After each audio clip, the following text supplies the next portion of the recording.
Tech Guide editor Stephen Fenech joins me now. Those stories in just a tick, but let's start with Medibank. The alleged hacker behind the cyber attack has been unmasked.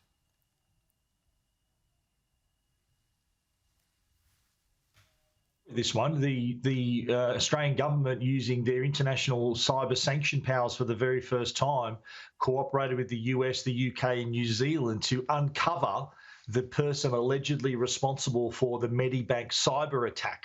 It's a very rare thing to, following all these massive data breaches, to actually pinpoint the person based on evidence through these thorough investigations. The Australian Signals Directorate doing a lot of work as well.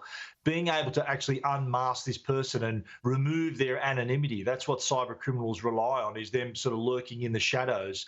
But this guy's been dragged, kicking and screaming, into the light. Alexander Ermakov is his name, a well-known Russian citizen and part of a syndicate apparently in Russia that is no doubt the Medibank attack, one of many that they've been architects of in the past. So this sends a real signal to cyber criminals around the world, and I really applaud the way the Australian government is always sort of on the front foot when it comes to cyber-related issues. You know, in the past we've stood up to Facebook and Google and got the fair treatment from those big companies. Now with this, we're sort of saying to people that if you try to attack us, we're going to come back and find out exactly who you are.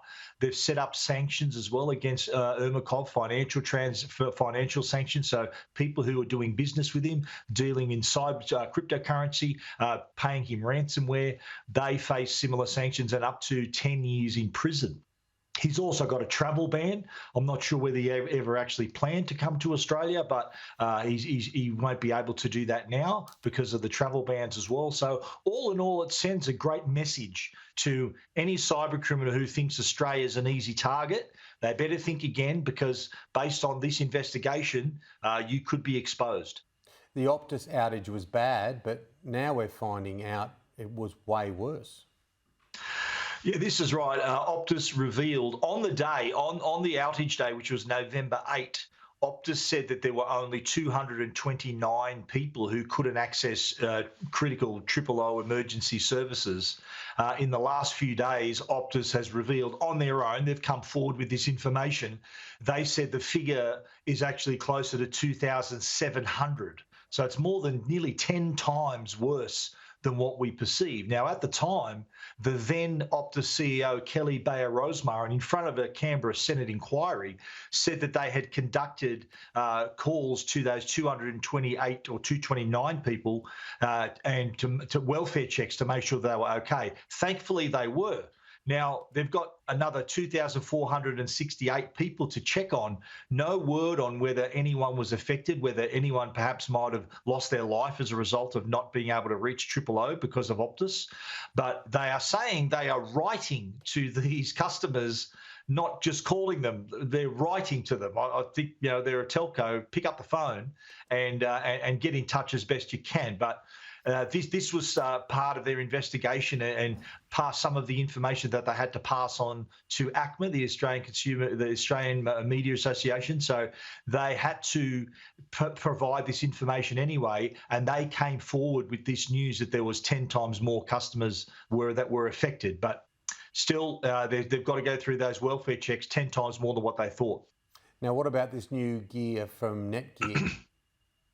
Yeah, well, you know what? Wi-Fi is such a critical part of our life nowadays, and not having good Wi-Fi can really affect your quality of life. So we're talking about your streaming, your gaming, even the range and quality of your Wi-Fi as well. With this new Netgear Nighthawk Wi-Fi 7 router, the first Wi-Fi 7 standard, not only are you getting the speed and the capacity, but you're also getting the range. This has up to 325 square meters of reach. So normally what people do is they buy a router and a mesh Wi-Fi system so that it get coverage from corner to corner of their home.